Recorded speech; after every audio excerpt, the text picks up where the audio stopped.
Welcome to the Tokenomics DAO podcast, where we explore everything tokenomics related, ranging from deep dives on the tokenomics of the newest protocol to demystifying the nuance of building a successful token ecosystem. Our goal is to bring awareness to the importance of tokenomics and the crucial role it plays in defining the success of a protocol, helping make tokenomics relevant for everyone, builders and investors alike. I'm your host, Flo, joined by my co-hosts, Jason and or Lovis. Welcome to the podcast. Today's episode is all about legal. We're going to talk about the legal side of tokenomics together with Eric, who's a full-time crypto lawyer or legal expert. And yeah, we're going to go through legal needs of DAOs. We're going to talk about like the most important things that DAOs face, which is counterparties, taxation, and then we're really going to go into the token side, which will be full-on securities, what makes tokens a security, how is that evaluated, and hope you enjoy this conversation with Eric. Awesome, Eric. This has been a long time in the making. I really appreciate you finding the time coming on. This is something I think a lot of people in tokenomics space are super interested about is the legal side of this. Can you just quickly tell us like how you got into this? How do you become someone who knows about crypto on the legal side? Just maybe as an intro. Sure, thanks. Yeah, well, it's great to finally connect. It has been a long time in the making. Sure. So I'm a lawyer, and how do you end up here? By working in it, right? By being a contributor. And well, there's a couple of paths. That's my path. So I began to contribute in a DAO, in Bankless DAO, where I was one of the original founders of the Legal Guild. And that just led to a series of other spaces like to practice. And then you discover people have legal needs and DAOs have legal needs. And then there's contracting with the real world. And bit by bit, both collaboratively and then sort of solo, solving these problems. In some cases, they're not that complicated. In some cases, it's very ambiguous and obscure. And as you go, it just feeds itself. So you become more known, more in demand because everybody says, "Oh, that guy solved my problem," right? So so today I practice exclusively law in crypto, both for companies that are decentralizing or for DAOs that need some legal advice. Okay. So I've been part of Bankless DAO for a while too. And I think like this whole DAO space, that's what fascinates me the most in general in crypto at the moment. So maybe we can start with that, like with these legal needs that you described. What are some of these typical legal needs that we have that you come across with these DAOs? Yeah, so the most common one, the earliest voiced one was wanting to transact with the meat space, right? So having a counterparty. So whether you wanted to have a booth at ETH Denver, or you wanted to make merchandise, right? You want to make merchandise that says your DAO on it, and you want to sell it in your DAO, like the same as you would jerseys for like your Frisbee team or something. And then they realize they need a counterparty or they need a credit card. And in most DAOs, or at least a year ago when they were starting out, people would front the money, right, themselves. And then they'd usually get a reimbursement from, the DAO or something. And I mean, that was fine when, the fronting was $400 or $500. But when the fronting is $25,000, all of a sudden there's nobody around to do it, or people become uncomfortable. It's interesting that people they're fine with a small transaction. They become uncomfortable. They don't question the legality of something if it's $100. But, if it's a $8,000 transaction, all of a sudden they're worried about all sorts of things, like whether their income, like they're going to have a tax event, so everybody backs off. And all of a sudden they're looking for a solution. Like, how can I interact with the meat space, really, the IRL, and with a counterparty, is that if you can't find one that's willing, right? So I guess I'll start right there, and I'll just say, from a legal perspective, there's no legal requirement on the other side of an agreement that there be a company or something, right? As long as you trust that person. So this is all about trust. Yeah. So if a counterparty is willing to do business with the DAO, they're willing. Most businesses are not, because they don't know, they'll have like an internal risk tolerance rule that says we don't deal with anything unless it's a registered company, or there's an identifiable person who can be held accountable or liable, and so they just won't deal with you. And for the most part, for example, a credit card company, and so but the truth is, if you're able to find a willing partner, and some DAOs have found willing partners, who are, if you have a willing partner and you trust them, you could transact, but it's, in small increments. It's never like you just wake up and you say, oh, you know what, we want to have billboards and we want to have all this normal stuff you would have at a conference, for example, and then discover you can only get 2 of the 5 things. Yeah. Because you can't find a counterparty who's willing to work with you. So it's less about, it's often framed not as panic, but like, oh my God, I could be in trouble. It's less about that. And it's more about the inability to actually execute, like in the real world, like when you want to spread your wings. If you wanted to get an office storefront on a main street, that said Tokenomics DAO, and have people come in and walk in and sit and listen, and it would be difficult for most real estate companies to be willing to rent you that space if you were a DAO. But if you found one who was willing to do it without a contract, and don't forget there's all the liability of slipping and falling in there and all that. But if you found a willing partner, it could be done. It's just very difficult. So that's the first thing, is that the law doesn't actually require it. It's not legal advice, but it's about willing partners coming to an agreement, first of all. Then once there's an agreement, more or less, an agreement, a contract doesn't have to be in writing ever. It could just be orally. We do them every day. And then there has to be some type of consideration that passes between you, and then there's a contract. Now, enforcement of the contract is something else, right? So if the contract's not enforceable, some would say, well, it's not a contract at all, because why have it? And this is the part where you could have a willing party, but if they just took your money and didn't rent you the space, you couldn't get it back, right? You'd have no recourse. So that's the biggest one, the actual biggest one. It's not people looking for tax advice. It's actually this. The next biggest one is everybody running around wondering, they're uncertain about the taxation, tax treatment of various composable transactions, like in DeFi. For the most part, there's good tax guidance for basic transactions almost everywhere, right? So if you just bought Bitcoin, held it, sold it, almost everybody knows how to report that. Like, it's not complicated. Even your regular bookkeeper or accountant will know that, and they're willing to do it. This is another big one. Finding a bookkeeper or an accountant that's willing to do crypto accounting is quite a challenge, even at the business level. I work with big companies who have millions of dollars of transactions, and it's very difficult to find an accountant or who's willing to say what the rule is. And then if you find one, they're busy, they can't take on new clients. And so everybody else is kind of waiting. But circling back to most people, as painful and annoying as it is, but they do understand like what I would call the most basic taxable events and basic transactions in crypto. And it doesn't matter if you're in the US or Canada or Europe, the guidance is there. Where it becomes complicated and ambiguous is, in some of the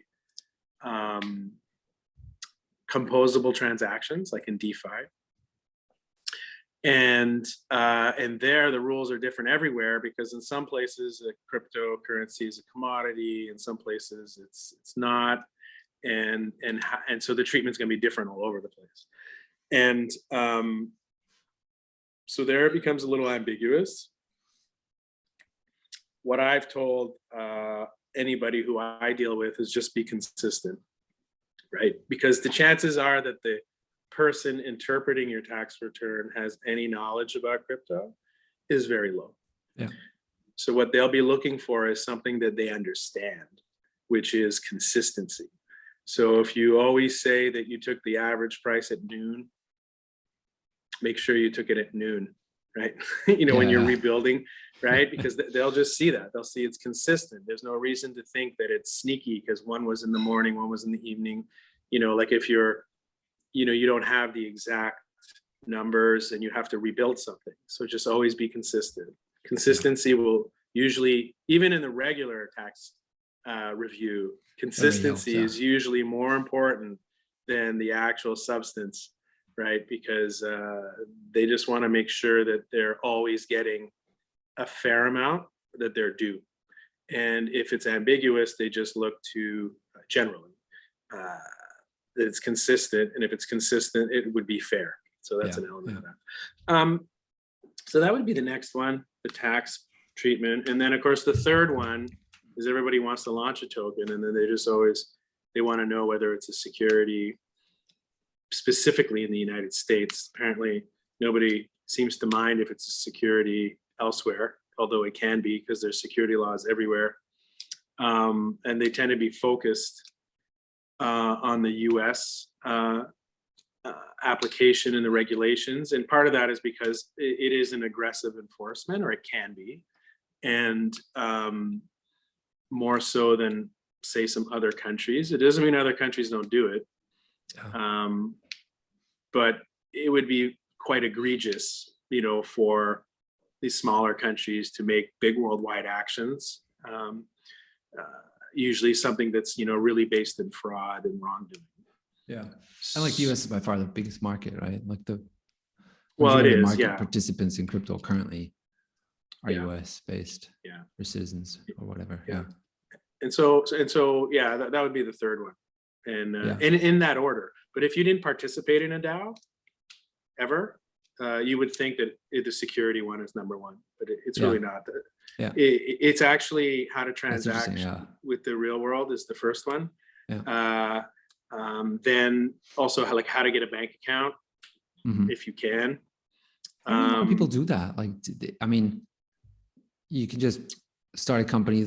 I've talked to a few, right? They just start a company somewhere, and then that sort of is a spin-off entity of that. And because of the UBO, the ultimate beneficial owner. Let's talk about banking for a second. So in banking, there are very, I won't say strict, but they're very well understood rules about due diligence requirements on people who open bank accounts and the source of funds. And it's entirely at the discretion of the banker. So even if you have everything in order, they can say no. It has to do with the appetite set by the board of directors and the shareholders about whether it's an area they want to play in or not, basically.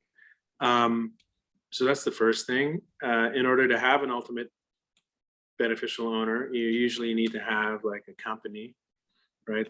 The bank wants a counterparty. So if there's wrongdoing, they get sued, they can pass it on to somebody. So one way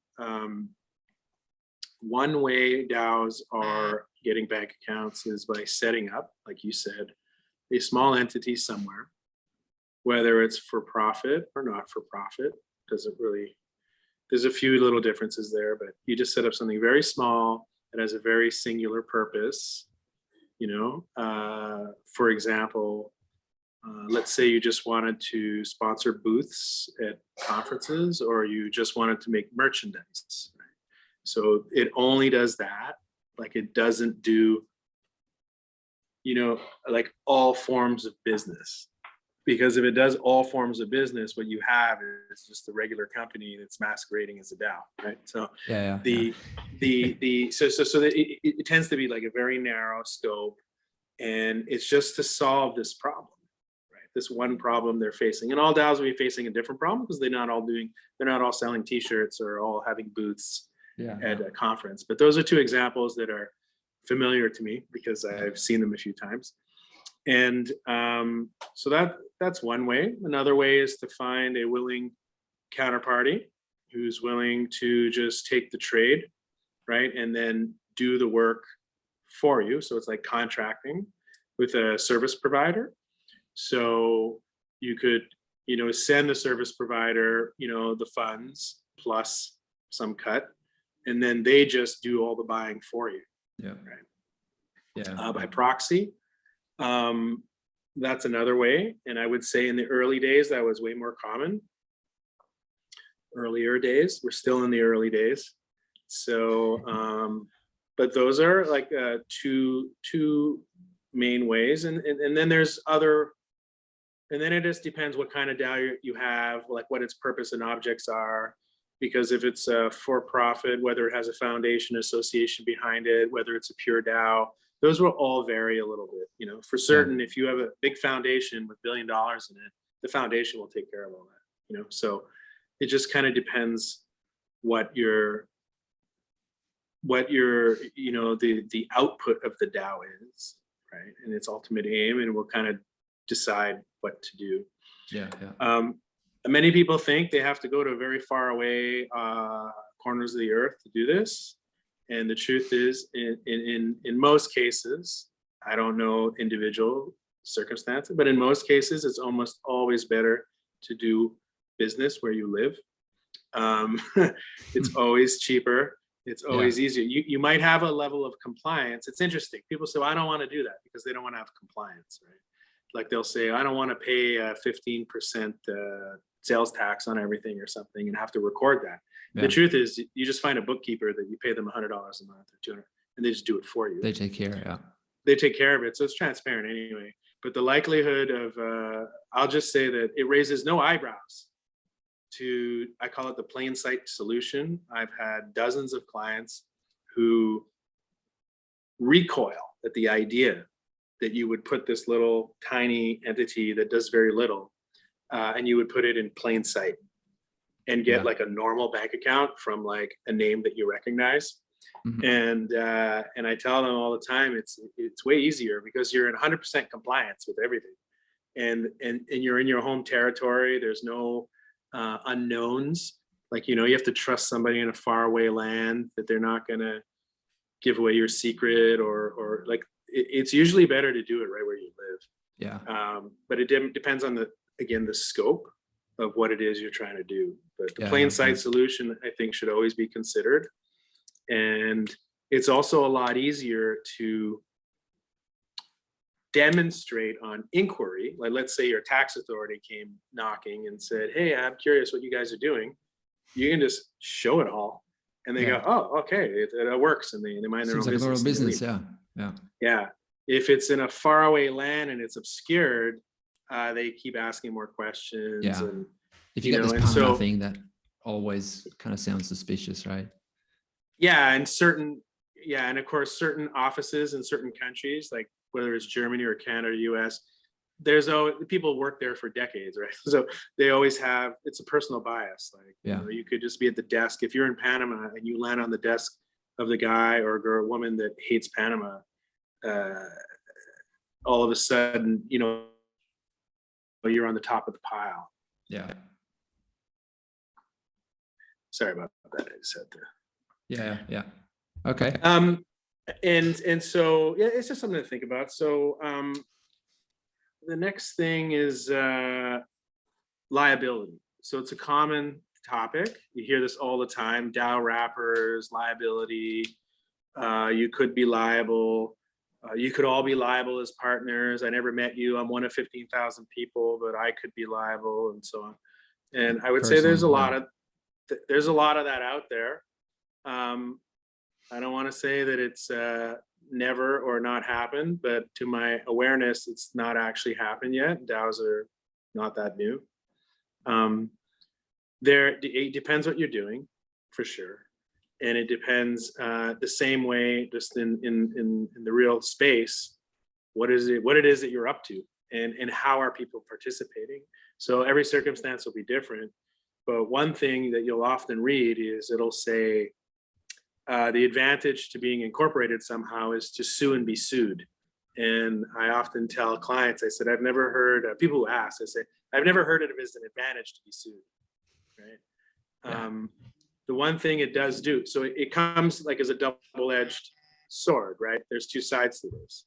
One, you're able to pursue other people, but also you're now a lightning rod, right? They don't have to file like difficult explanations to prove. So if you look at the BZX lawsuit launched in California, statement of claim, it's full of all sorts of, I would say, difficult to prove out claims, because they're not even sure themselves. So they're just throwing a bunch of words out there. Somehow this is a partnership. Yeah. I'm not sure how, but the judge is not going to figure it out for you. You have to prove.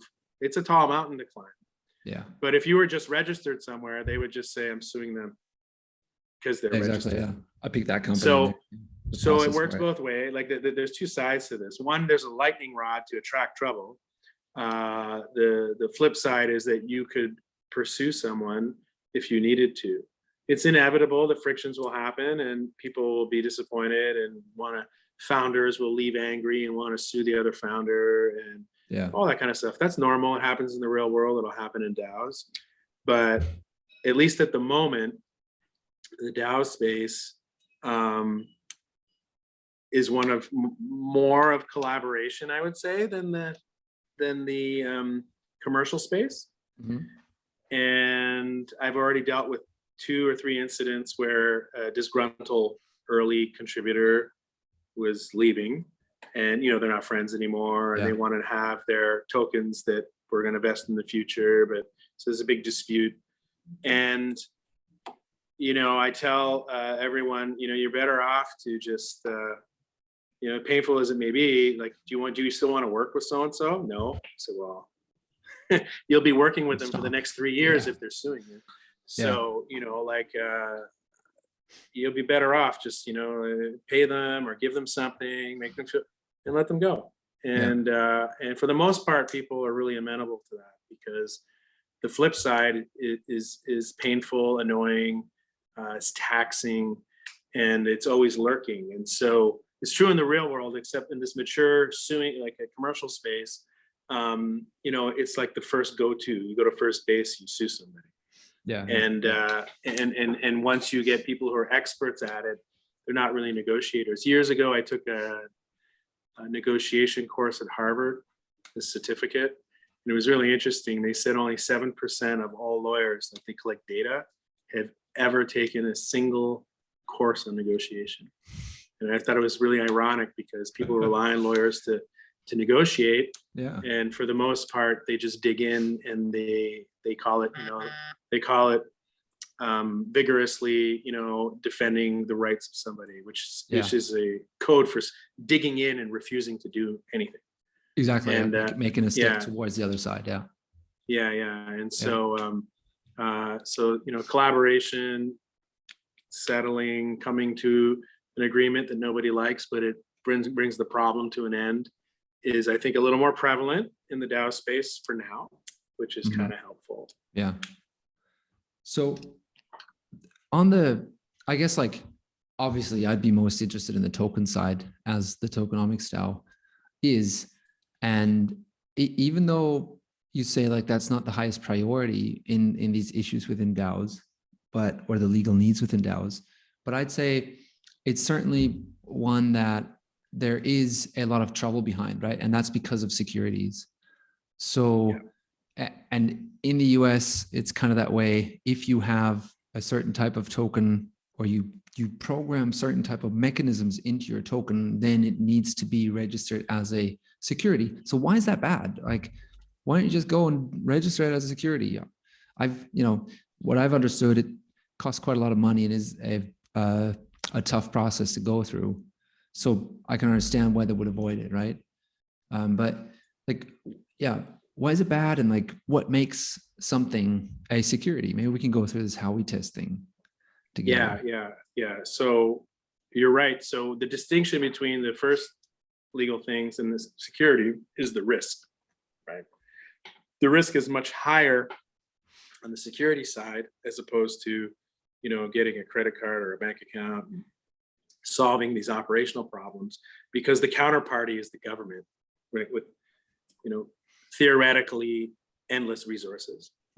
And so, which can just end your endeavor, because it can bankrupt you, just responding you never have to get to your day in court because you may not make it because it's so expensive. So the risk is very high. And there's a couple of things, I guess, that jump out at me. So you are right. So the cost of joining the club is very expensive, right? Like to file a registration, you know, to make the applications, then you have to wait for approval.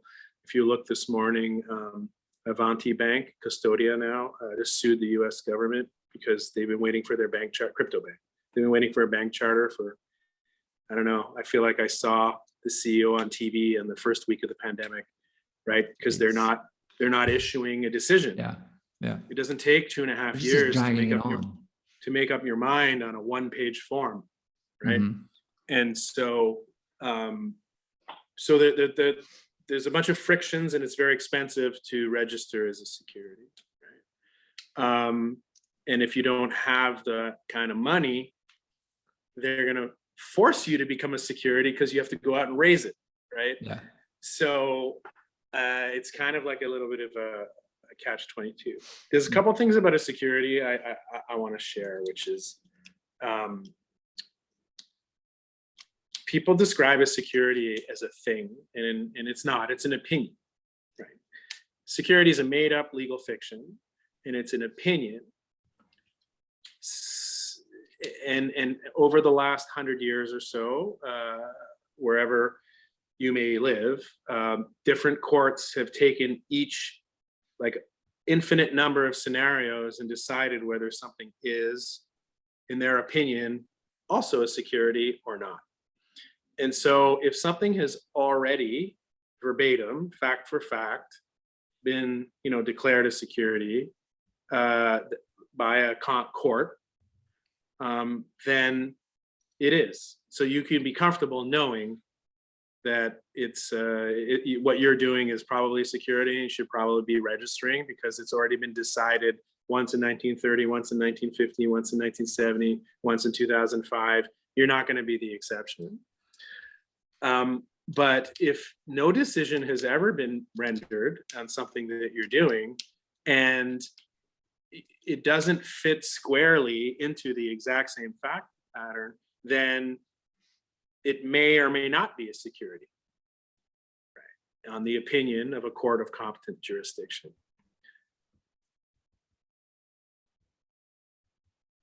So there's a spectrum. At one end, something is never a security, and at the other end, something is always a security. And in the middle, there's going to be this, what people say it's ambiguous because there's some unknown, right? And this comes up in crypto quite a lot. And again, it kind of depends. Some crypto events are definitely more like securities than others. They're much more clean cut. Like I didn't have a product at all. I made promises that I would build a product, right? It just looks like a regular company, right? I have an idea. I've never built anything. I have no employees, but I want you to give me your money.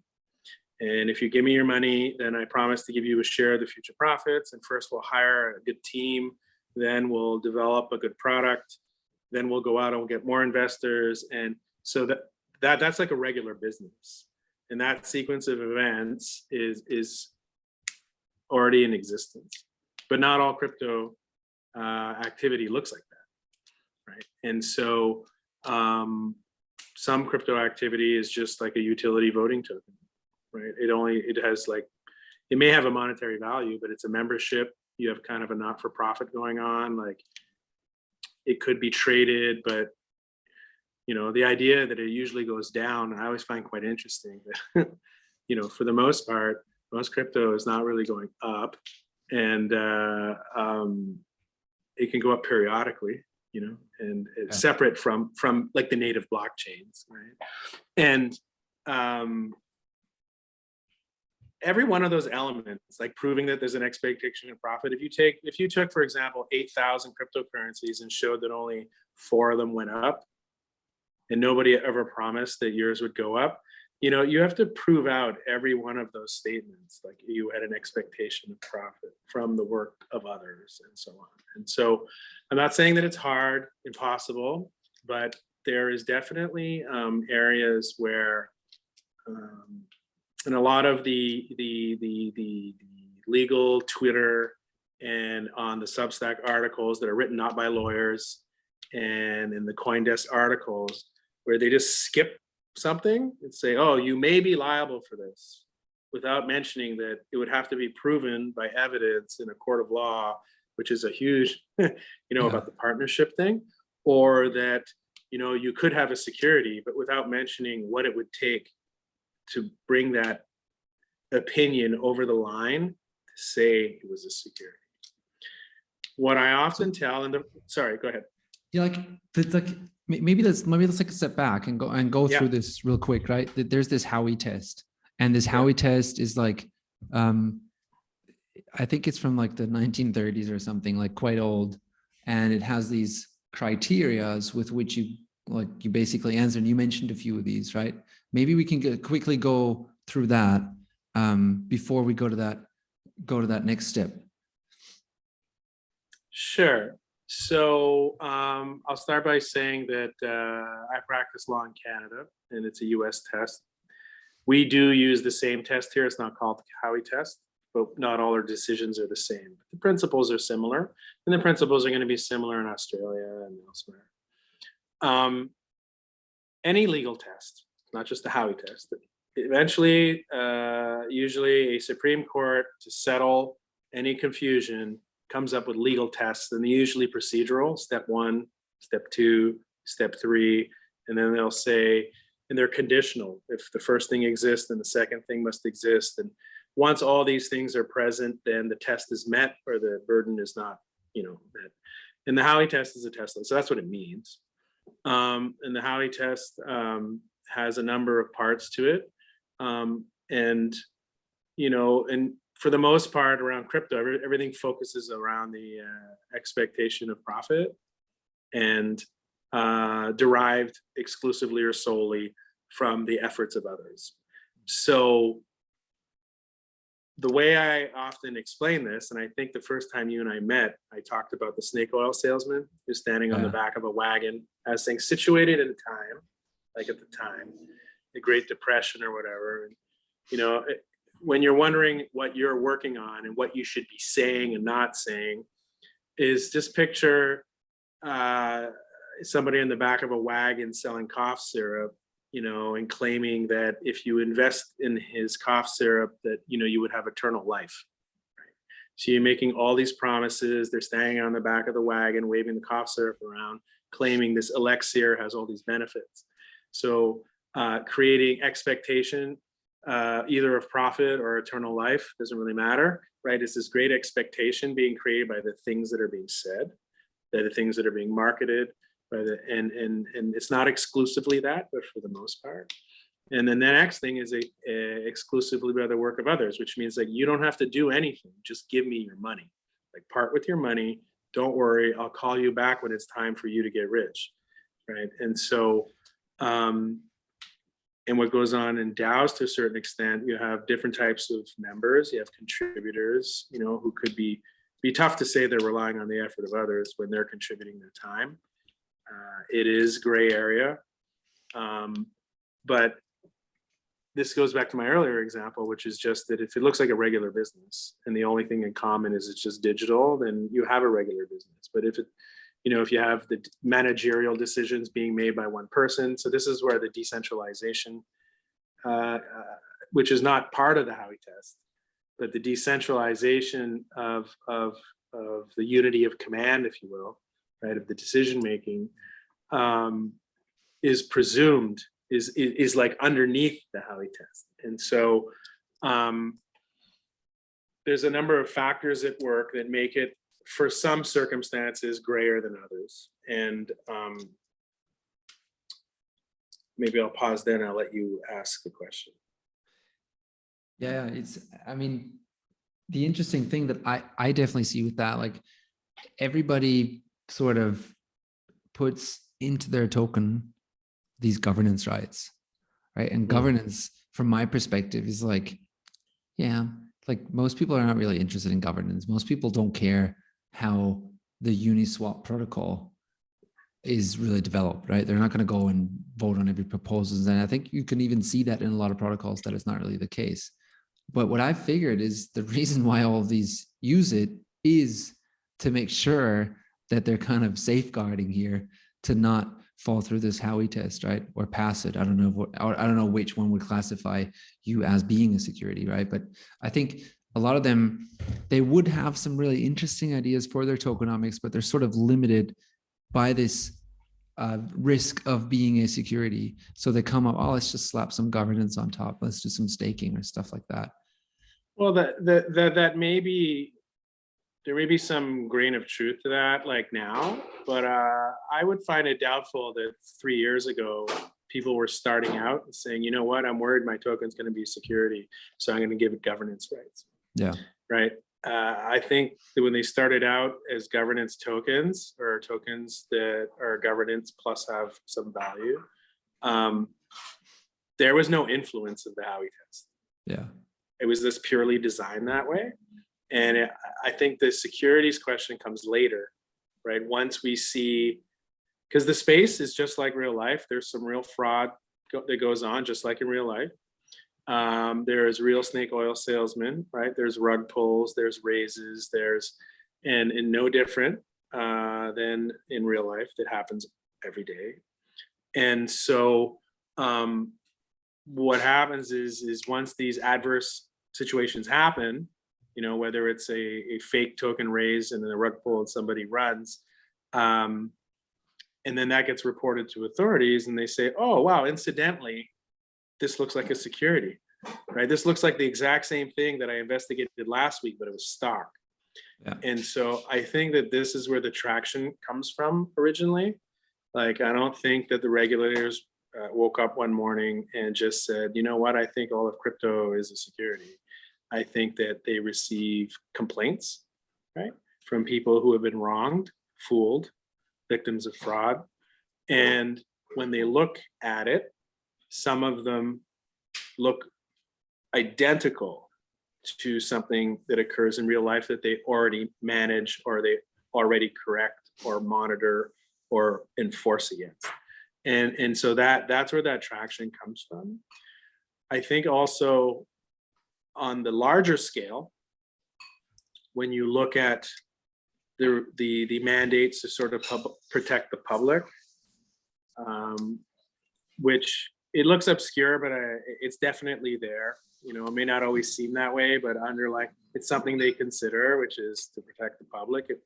And if you look at the biggest cases, certainly the US ones, to date at least, they've actually proved to be true, right? So like when the regulators chose to pick on Tether nonstop and relentlessly and did not relent, it turned out that they were correct. Yeah, yeah. So it turned out that that there was in fact not $1 backing every single token, which they denied for years. Yeah. So if you look at other actions that they've done, so and if you link that with the public, you know, the public good mission, say, well, it's important that people don't claim there's $1 when there isn't one, because it's misleading you. And so I can't speak for every action that enforcement action that's gone on for the last couple of years, but certainly the ones that I read, the ones that they publish, are almost exclusively ones where in the end they were actually correct, right? And so it's not that they're going after every single person or DAO or token that's out there. It's that to a certain extent, if they receive a complaint or they see something that doesn't make sense, they have a mandate to take some action on it, right? And then what happens is they run out of steam or gas. When it falls squarely in their jurisdiction, they do something about it. And when it falls unsquarely out of their jurisdiction, so the Chastain case is interesting in OpenSea. I don't know if you saw that there was no mention of security in any of it. He's charged with wire fraud and money laundering for front-running token sales. Oh, okay. But it had nothing to do with security. No, It's well, like, but if you front run and sell stocks, you're not money laundering. You're violating securities laws because you're insider trading. oh, And okay. so, to me, and it's hotly debated. I had Twitter conversations with colleagues who don't share my view. And I said, hey, look, it's very clear. If they thought for a second that they could pin a securities violation on this person, they would have. But there's not a single sentence in the entire thing about front running token sales with insider information. Instead, they charged him with wire fraud because it has to go through the wire, and so they charge him with ordinary, like, justice criminal fraud. Probably because they could, right? Yeah. Ordinary garden variety, not a single mention of security. So, in my view, and only my view, that signals that there is either an unwillingness and uncertainty, even on their part, because they don't want to enter into things that lose, right? They don't want to charge him with front-running securities and then have a judge say, no, that's not true, because then they're wrong, and then that judgment stands, right? So, those are kind of comments, not legal advice, but comments. Don't front run, because you will be charged with fraud. But it's interesting because we're talking about securities. I say, well, this just happened, I don't know, this week or last week, and there's not a mention of any securities violation, despite the fact that he's, in his case, he was selecting which NFTs to put on OpenSea, so he knew, when the big drop was happening, and he would simply front run it and make money. And so maybe I'll pause there and I mean, okay. So not everything is that, but still, I think many, when designing their tokenomics, are really concerned about that, right? So they'd be like, and I see tokenomics in a way, and we're kind of like going through that on our own journey as this process of, you've got a problem, or you've got a whole bunch of problems in like what you're trying to build, your community you're trying to build, the product you're trying to build, whatever.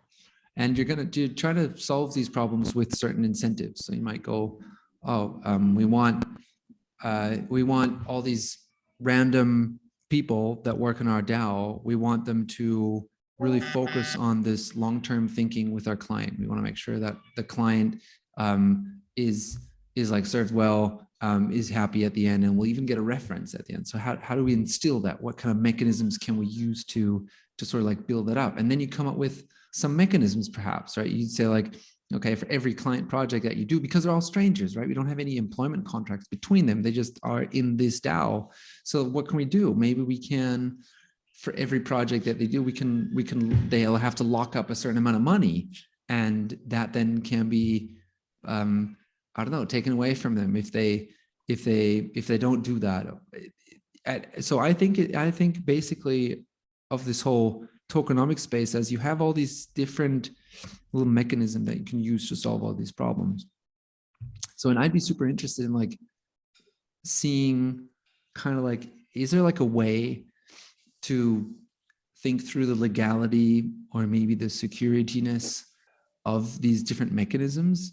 Because eventually a lot of these mechanisms you can turn into a token, right? You could, that they could become tokens, that become certain mechanisms within the tokens. But then I'd want to know, okay, like, don't touch that, like, don't do something with dividends, but like maybe call it like that, and then you'll be fine, or do this and then you'll be fine. I think that's what a lot of people in designing this are like really like struggling with, and maybe like, how can you pair these to still be okay? That maybe we can talk about that a little bit, your experience in and what you've seen.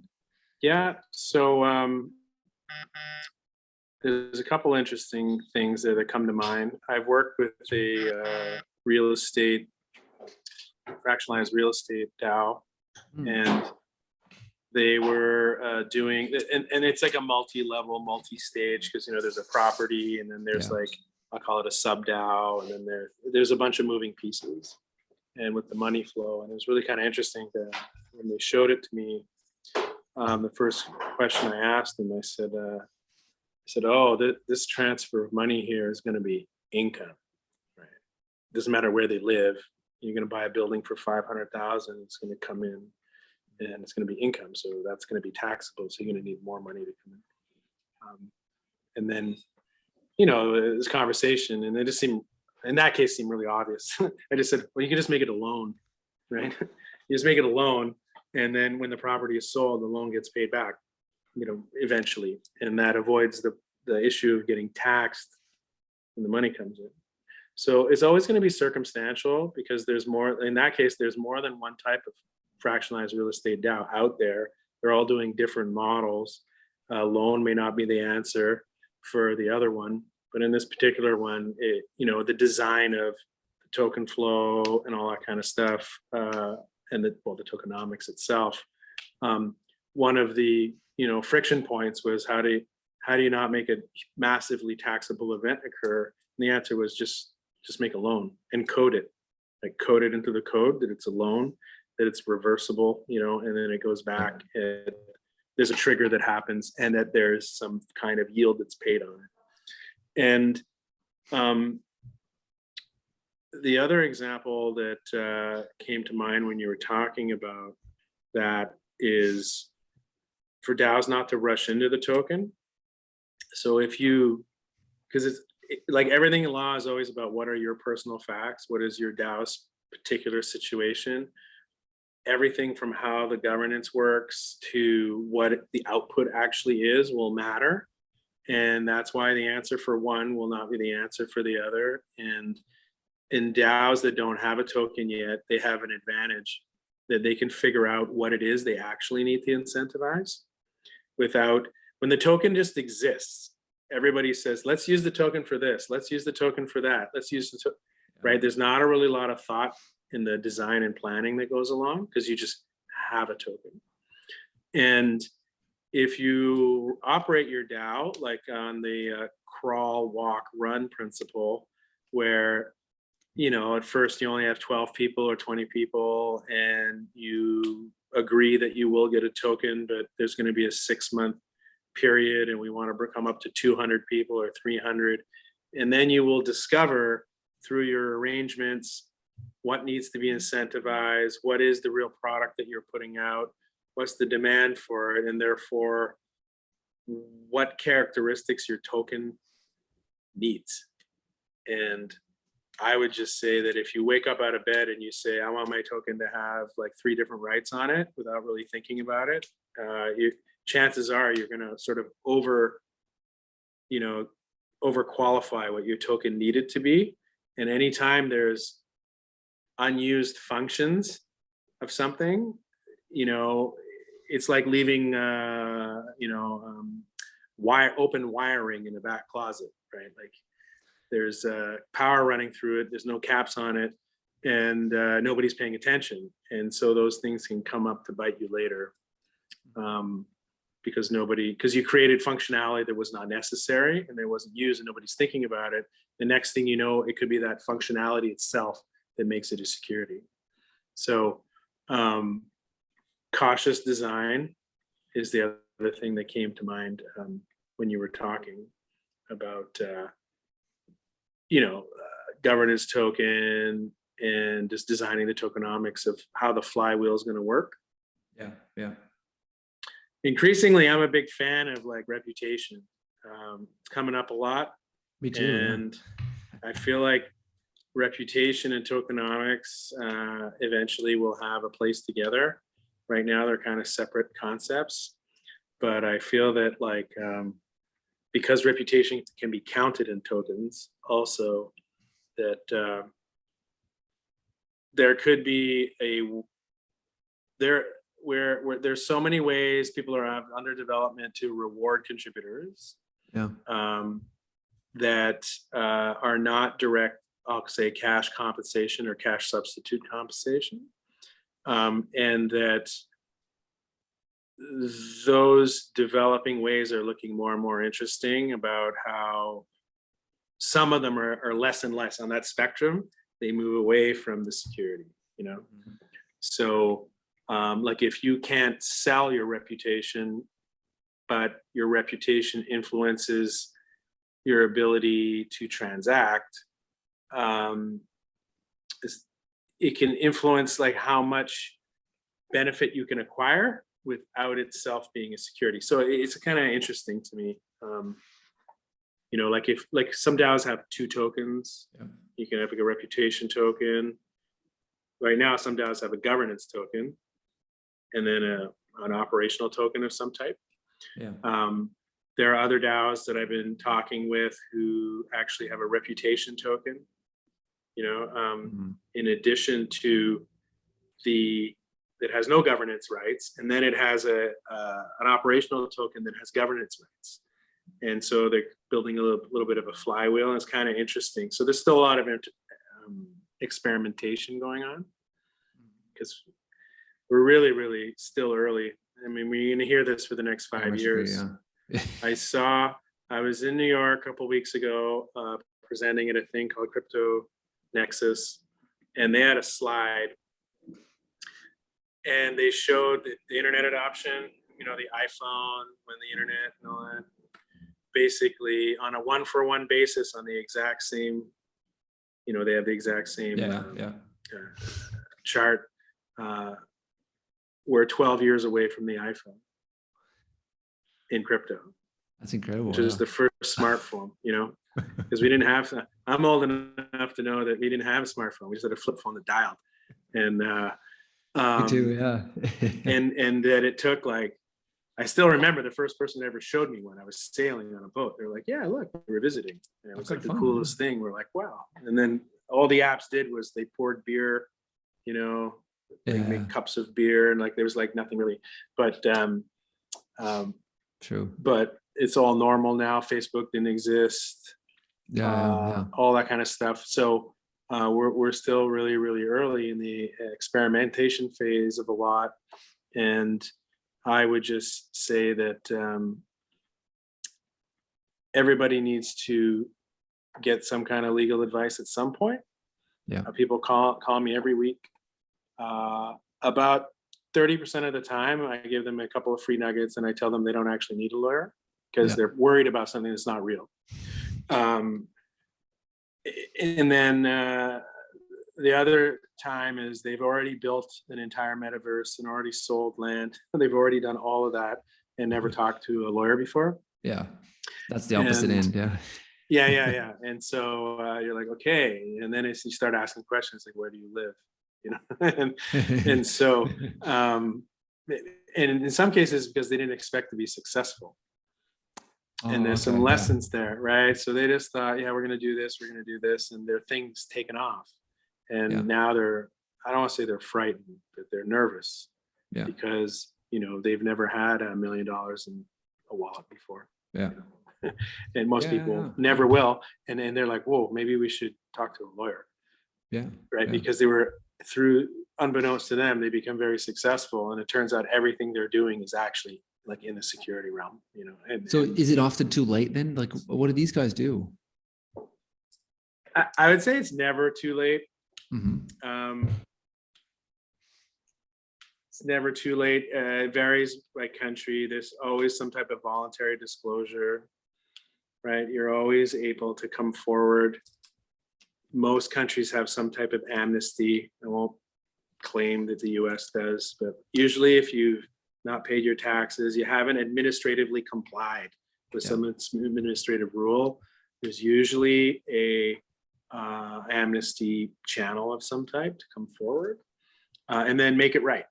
And unless they want to make you the example, they usually don't give you penalties either.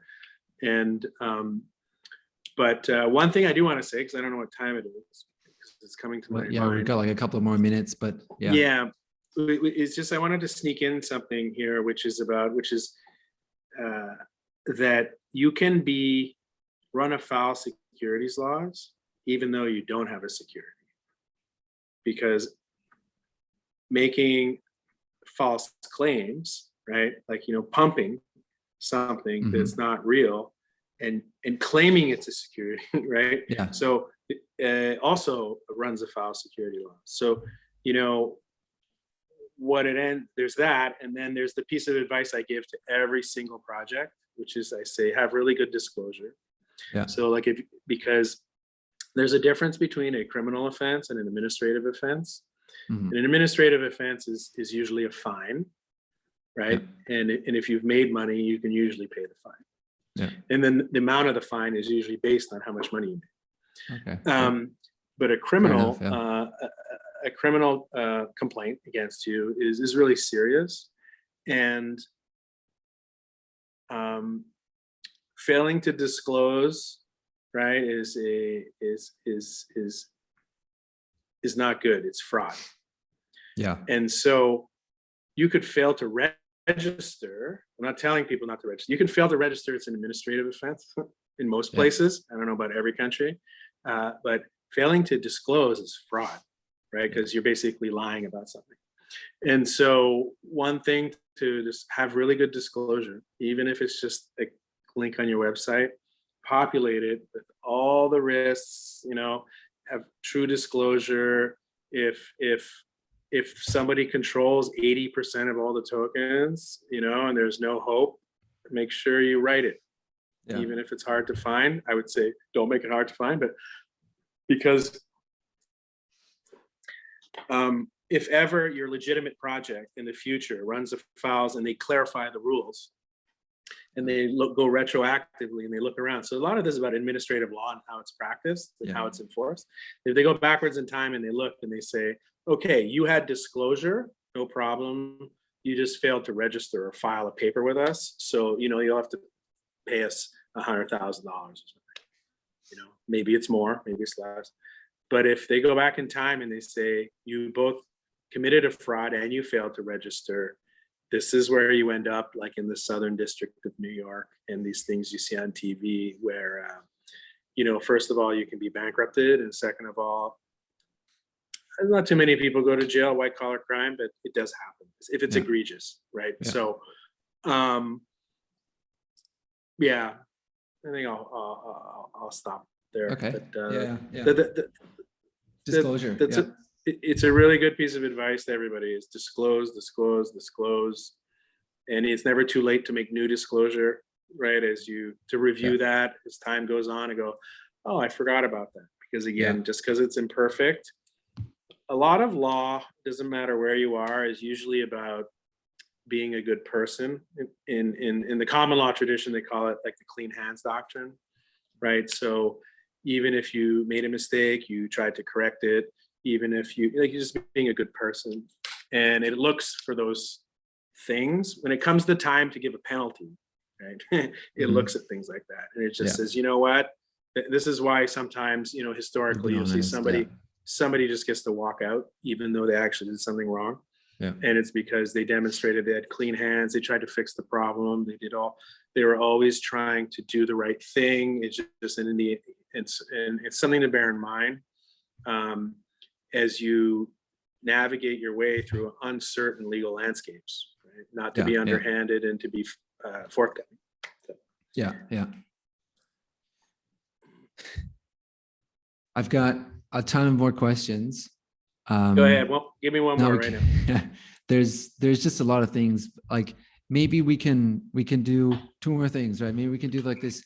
What is there anything for investors? So far we've only talked about builders, so all the people that are responsible for that. But what about somebody who just like joins Bankless DAO, buys their token and has it? Is there anything these guys have to think about, like have to worry about? Is there anything there like?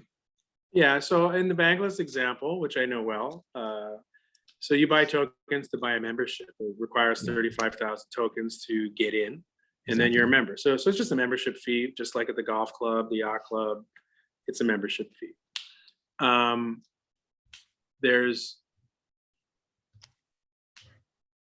It's somewhat of a not-for-profit, basically, right? It's a media DAO with a mission to evangelize tools, to bring it to the public, to build tools, onboarding tools, and to write newsletters and media and posts to educate people on the crypto ecosystem.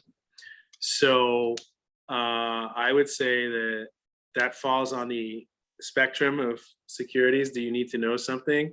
Not very much, because there's no real I don't want to say that, I mean, the token goes up and down. It's been to 12 cents, 2 cents, 6 cents. It goes up and down. It has nothing to do with, it's just the way the market works and what the liquidity is. And because there is a secondary market to trade it. Bankless DAO occurred with a free airdrop, right? So nobody actually bought the tokens originally. Yeah. And so again, how your organization comes into existence to some extent can define what its legal status maybe, or its token characteristics. Does it attract certain legal aspects or not? And without pronouncing it on definitively, I'll just say that there's a spectrum, and it's at the less worrisome end, because that's what it does. Yeah. And again, this also goes to the practicality and the operational part of the law, which is, do you go after small fish, or do you go after big fish that actually break the law, right? So where are they going to put their resources? And it'd be different if Bankless was putting out like anti-government attacks on very specific people 24 hours a day, 7 days a week. You might find that it attracts the attention of the people you don't want, and they'll try and figure out a way to make it a security, right? So, as part of it is, what are you doing? What's your output? And then what are the promises you're making anybody? When you join Bankless, there's no promise that your token, it's a membership. So people get paid or get rewarded in bank tokens, and you can end up with hundreds of thousands of them, no doubt. But that just helps you vote to direct where the assets and resources of the group will go with more influence. So it's maybe not, there's certainly financial protocols out there that are more interesting and dicey about, because, they one for one, have a like perpetual option, on something, doesn't really matter what it is. It's a perpetual option. It's a derivative contract. Derivatives are actually, the word derivative is actually spelt out in the Securities Act, right? In almost every country. So what most people may not know is that in the Act, in the regulations, there's like a long enumerated list, any loan, any derivative contract, specifically all the things that exist in law. And then it says, or an investment contract, or any contract for the investment of money. And it's this Howie Test, the investment contract, only comes it's like a catch-all that just says, just because all these items that exist in banking, credit, that already exist, letters of credit, all these things already exist, and they have very specific legal meaning. And then an investment contract is a bit of a catch-all that says, then there could be more than these items, and we'll call it an investment contract. And then, so the test is really, are you an investment contract if you're not one of these things? But on a protocol that just has a derivative, right? Derivative has a meaning in law, right? And so it's a secondary investment contract on an underlying asset. So that's definitely, falling within there. But even then, you don't see regulators around the world tripping over themselves to run after protocols that have derivatives. So I always like to rely on, like, what are the facts, and try to, I don't pretend to know why, but I could tell you that I'm active in the space, and I don't see them chasing down protocols that offer derivatives every single day, despite the fact that the word derivative appears in just about every act, through the Western world as definitively a regulated item, right? Yeah. So instrument. So yeah. Well, maybe the space is growing so quickly. I can imagine like the regulators are all struggling catching up with what's happening here, the rate of innovation, all that. So yeah. So maybe to wrap it up, because I think we're at the top of the hour here. Where can people learn more about this, can find more about this? Are there any good resources? Can they follow you? Do you publish, write anything? I myself, I don't publish anything. I wish I did. I have lots of great thought leadership pieces in my head, and I never have time to write them, it seems. And some of it's very not counter position, but just I like to say it has an air of reality. It's this bit where I say, well, I don't see anybody attacking this, so I call it the air of reality test. So I don't publish anything myself, but I am out there. I'm Rotorless at Telegram, Rotorless at Discord, Rotorless at Hotmail, Rotorless. So I'm kind of easy to find. We'll link that. And the best resources, recently I had someone from the World Bank approach me, and they asked me for the best resources to learn more. And I actually told them, like, to keep abreast, I told them to subscribe to two things: Forefront and the Bankless newsletter. That's good. You know, if you subscribe, Forefront has those curated articles. They're so good. They search the whole web for you. They give you 5. They're every single one of them is thought provoking. And then the Bankless newsletter kind of has like what's hot in the news this month. Pretty good, and it's pretty good, deep dives. And if you're just starting out and you want to understand the space, and you want to understand the different things that are going on, the different things that are being built, and the different ways of thinking that are out there, if you just read those two things, you don't need to read the rest. That's how I feel. Cool. That's great. We'll leave it with that. Appreciate you for coming on. Thanks, Eric. Yeah, anytime.